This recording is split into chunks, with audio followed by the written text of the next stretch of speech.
माननीय अध्यक्ष महोदय जी, आज आपने मुझे सभा में बोलने का मौका दिया, इसके लिए मैं आपकी बहुत बहुत आभारी हूँ।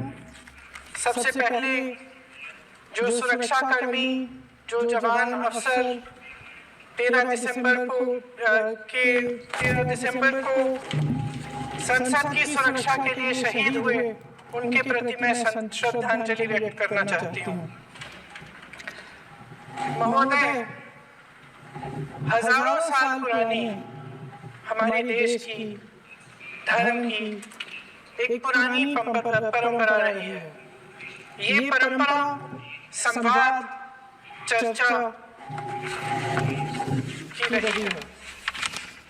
एक गौरवशाली परंपरा है जो दर्शन ग्रंथों में, वेदों में, उपनिषदों में दिखती है। वाद विवाद और संवाद की हमारी पुरानी संस्कृति है। अलग अलग धर्मों में भी, इस्लाम में, सूफियों में, बौद्ध धर्म में, जैन धर्म में, सिख धर्म में भी ये वाद संवाद, ये चर्चा बहस इसकी संस्कृति रही है। इसी परंपरा से उभरा हमारा स्वतंत्रता संग्राम। हमारा स्वतंत्रता संग्राम विश्व में एक अनोखा संग्राम था, एक अनोखी लड़ाई थी जो अहिंसा और सत्य पर आधारित थी। ये वाद संवाद की जो परंपरा है, इसको इस संग्राम ने आगे कैसे बढ़ाया? क्योंकि ये जो संग्राम था, ये जो लड़ाई थी हमारी आजादी के लिए, एक बेहद लोकतांत्रिक लड़ाई थी। इसमें देश के किसान, देश के जवान, देश के मजदूर, देश के अधिवक्ता, देश के बुद्धिजीवी, चाहे किसी भी जाति के हो, चाहे किसी भी धर्म के हो, चाहे किसी भी भाषा को बोलते हो, सब इस स्वतंत्रता संग्राम में शामिल हुए।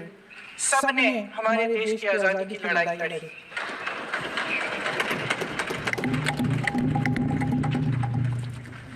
और उसी आजादी की लड़ाई से एक आवाज उभरी जो हमारे देश की आवाज थी। वो आवाज ही आज हमारा संविधान है। साहस की आवाज थी, हमारी आजादी की आवाज थी, और उसी की गूंज ने हमारे संविधान को लिखा और बनाया। ये सिर्फ एक दस्तावेज नहीं है। बाबा साहेब अम्बेडकर,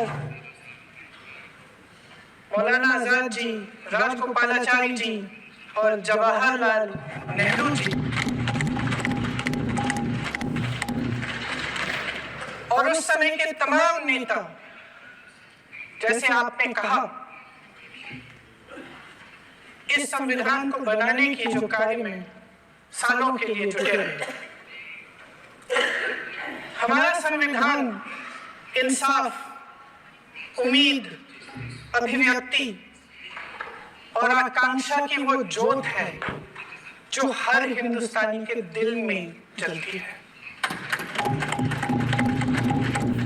अध्यक्ष महोदय, इस जोत ने हर एक भारतीय को ये पहचानने की शक्ति दी कि उसे न्याय मिलने का अधिकार है, कि उसमें अपने अधिकारों के लिए आवाज उठाने की क्षमता है, कि जब वो आवाज उठाएगा तो सत्ता को उसके सामने झुकना पड़ेगा।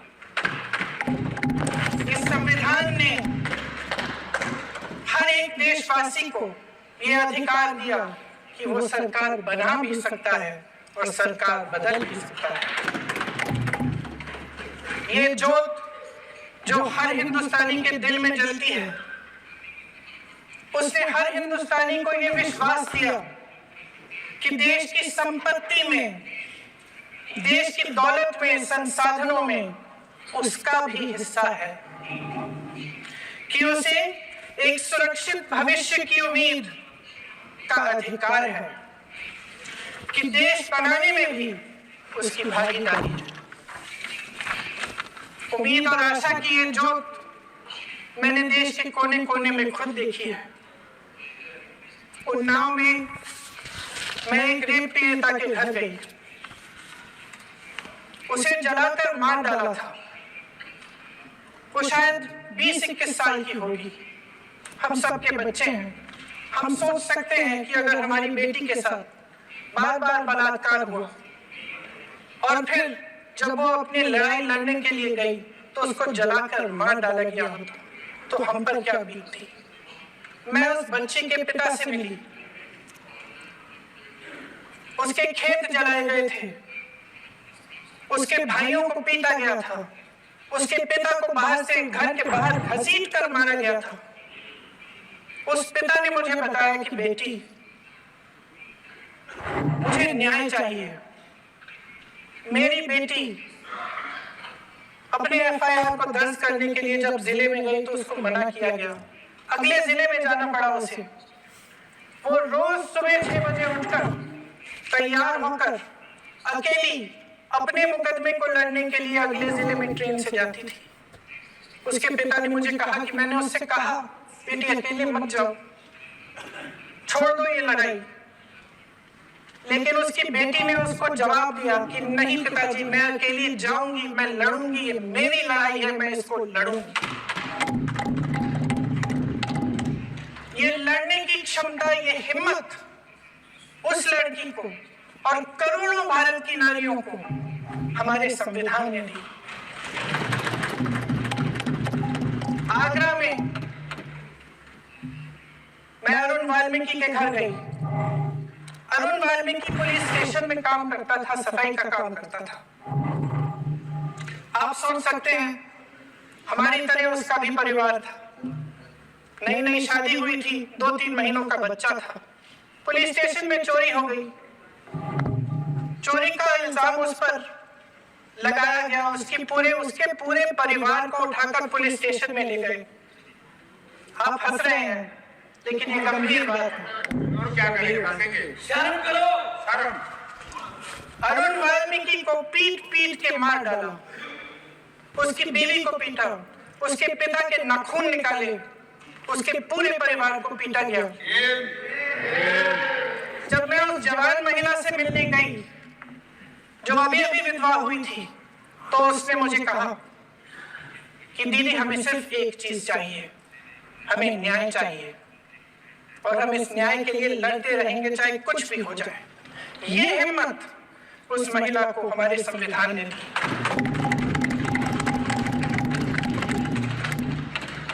संभल के कुछ लोग आए थे हमसे मिलने, जो मृतकों के परिवार के सदस्य थे। उसमें 2 बच्चे थे, अदनान और उजैर। आप सुनिए। उसमें 2 बच्चे थे, अदनान और उजैर। एक बच्चा मेरे बच्चे की उम्र का है, दूसरा उससे छोटा 17 साल का है। दर्जी के बेटे थे। दर्जी का एक ही सपना था कि वो अपने बेटों को पढ़ाएगा, लिखाएगा। एक बेटा डॉक्टर बनेगा, एक बेटा भी सफल होगा अपने जीवन, दूसरा बेटा भी अपने जीवन में सफल होगा। उनके पिताजी हर रोज उनको स्कूल छोड़ते थे। उस दिन भी स्कूल छोड़ने के बाद अपनी दुकान में चले गए।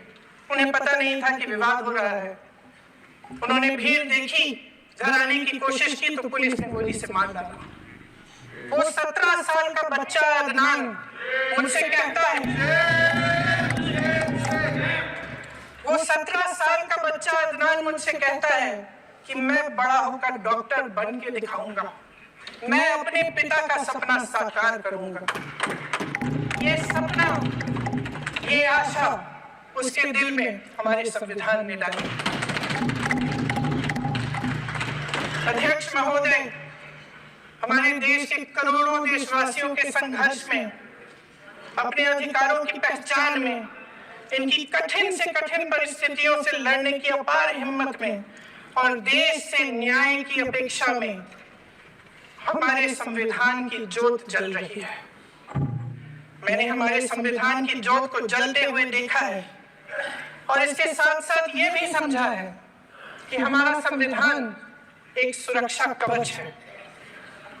एक ऐसा सुरक्षा कवच है जो देशवासियों को सुरक्षित रखता है, न्याय का कवच है, एकता का कवच है और अभिव्यक्ति की आजादी का कवच है। दुख की बात यह है कि मेरे सत्ता पक्ष के साथी जो बहुत बड़ी बड़ी बातें करते हैं, इन्होंने इन 10 सालों में ये सुरक्षा कवच, सत्ता पक्ष के मेरे साथियों ने ये सुरक्षा कवच तोड़ने का पूरा प्रयास किया है। संविधान में सामाजिक, आर्थिक और राजनीतिक न्याय का वादा है। ये वादा एक सुरक्षा कवच है जिसको तोड़ने का काम शुरू हो चुका है। लैटरल एंट्री और निजीकरण के जरिए ये सरकार आरक्षण को कमजोर करने का काम कर रही है। अगर लोकसभा में ये नतीजे नहीं आए होते तो ये संविधान बदलने का काम भी शुरू कर देते। सच्चाई ये है अध्यक्ष महोदय कि आज संविधान बार इसलिए कह रहे हैं क्योंकि इस चुनाव में इनको पता चल गया कि इस देश की जनता ही इस संविधान को सुरक्षित रखेगी।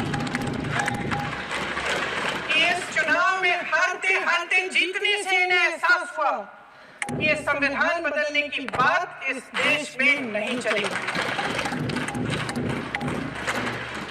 आज जनता की मांग है कि जाति जनगणना हो। सत्ता पक्ष के मेरे साथी ने इसका जिक्र किया। ये जिक्र भी आज इसलिए हो रहा है क्योंकि चुनाव में ये नतीजे आए।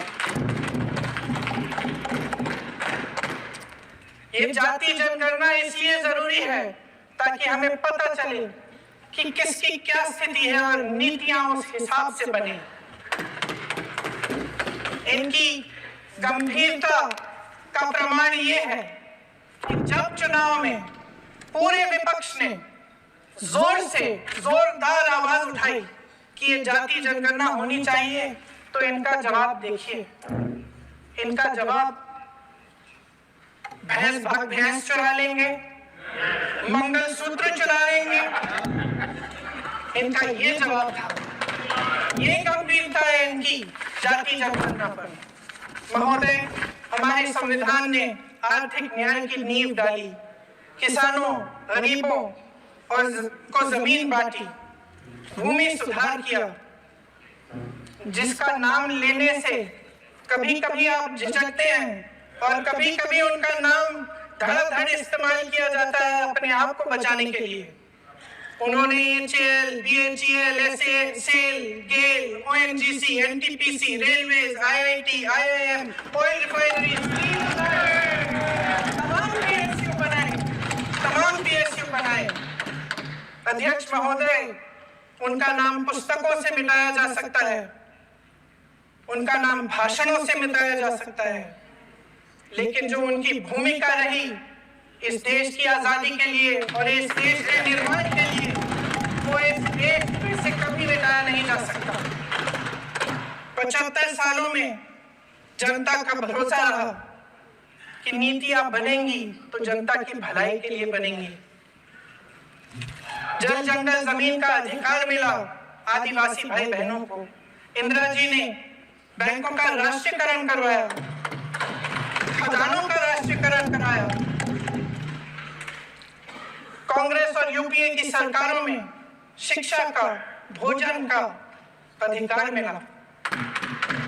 75 सालों में जनता का भरोसा मिला।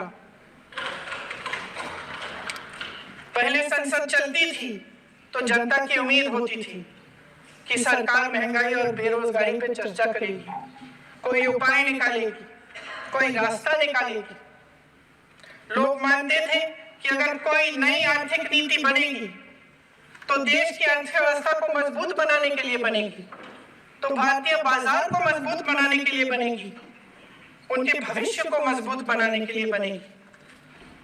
किसान और आदिवासी भाई बहन भरोसा करते थे कि यदि जमीन के कानून में संशोधन होगा तो उन्हीं की भलाई के लिए होगा। आप नारी शक्ति की बात करते हैं। आज चुनाव की वजह से शायद इतनी बातचीत हो रही है नारी शक्ति के बारे में, क्योंकि हमारे संविधान ने महिलाओं को यह अधिकार दिया उनकी शक्ति को परिवर्तित किया वोट में, और आज आपको पहचानना पड़ रहा है कि महिलाओं के बिना, कि नारी शक्ति के बिना ये सरकारें नहीं बन सकती हैं। इसीलिए आज आप नारी शक्ति की बातें दोहरा रहे हैं। जो आप नारी शक्ति का अधिनियम लाए हैं उसको लागू क्यों नहीं करते? वो 10 साल बाद लागू क्यों होगा? क्या आज की नारी 10 साल इंतजार करेगी उसके लागू करने के लिए?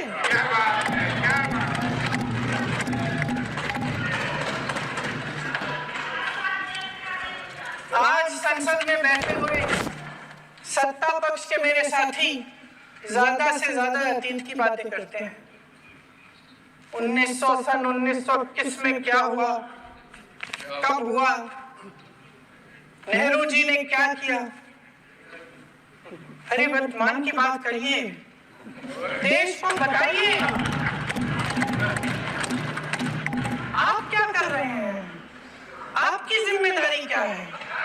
कि सारी जिम्मेदारी जवाहरलाल नेहरू की है। अध्यक्ष महोदय जी, ये सरकार आर्थिक न्याय का सुरक्षा कवच तोड़ रही है। आज संसद में बैठी ये सरकार बेरोजगारी और महंगाई से जूझ रही हमारी जनता को क्या राहत दे रही है? कृषि के कानून भी बड़े बड़े उद्योगपतियों के लिए बन रहे हैं। सही एमएसपी को छोड़िए, डीएपी तक नहीं मिल रहा है।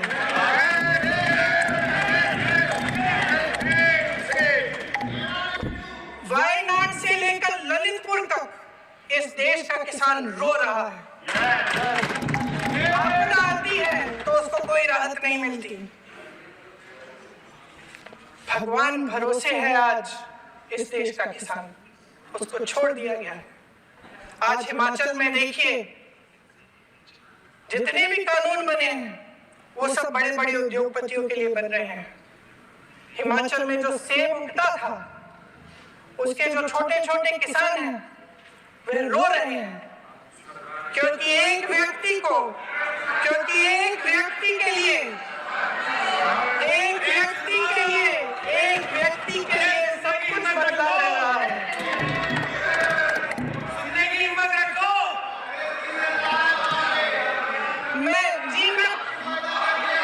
अध्यक्ष महोदय जी,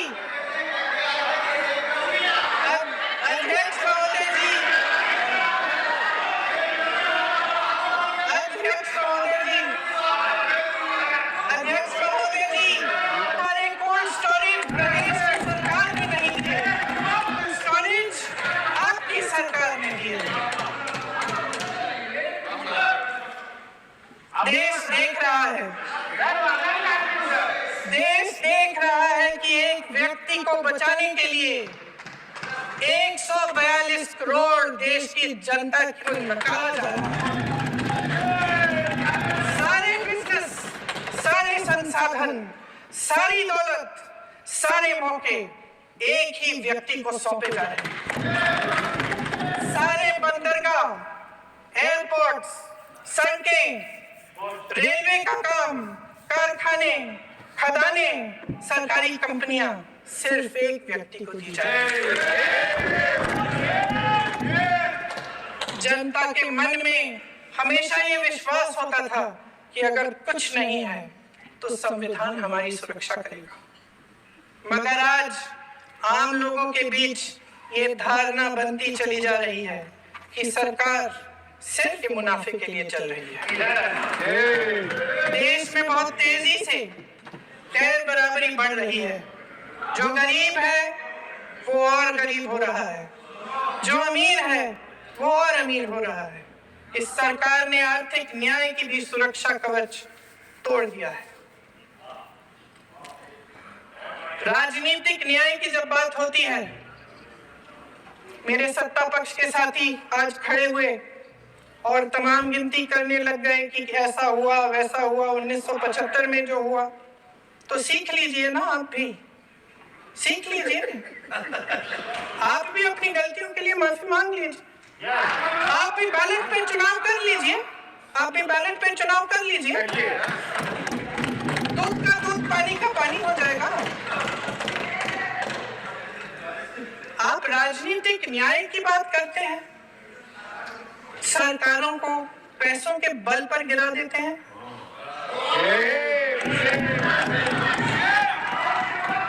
मेरा आग्रह है कि अपन संविधान में सकारात्मक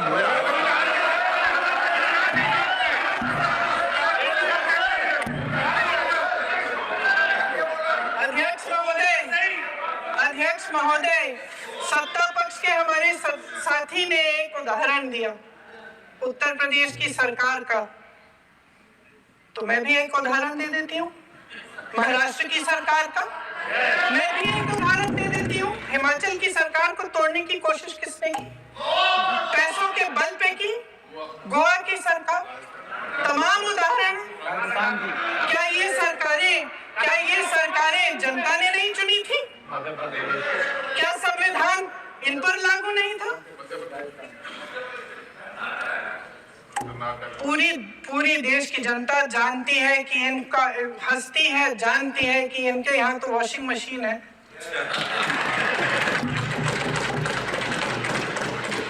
तो यहाँ से वहां जाता है, वो धुल जाता है। इस तरफ दाग, उस तरफ स्वच्छता। और मेरे कई ऐसे साथी हैं जो इस तरफ होते थे उस तरफ चले गए, मुझे दिख भी रहे हैं वॉशिंग मशीन में, शायद धुल गए हैं। अध्यक्ष महोदय, जहां भाईचारा और अपनापन होता था, जहां हमारे संविधान ने एकता का सुरक्षा कवच दिया था, वहां शक और घृणा के बीज बोए जा रहे हैं। एकता का सुरक्षा कवच तोड़ा जा रहा है।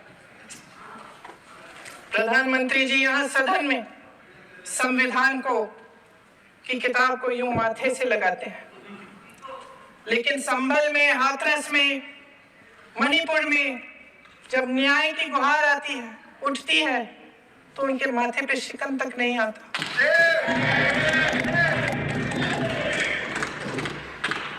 शायद समझ नहीं पाए हैं कि भारत का संविधान संघ का विधान नहीं है।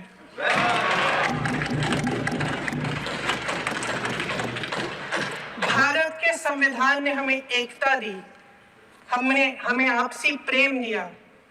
उस मोहब्बत की दुकान जिस पर आपको हंसी आती है, उसके साथ करोड़ों देशवासी चले। करोड़ों देशवासियों के दिल में एक दूसरे के लिए प्रेम है, घृणा नहीं है।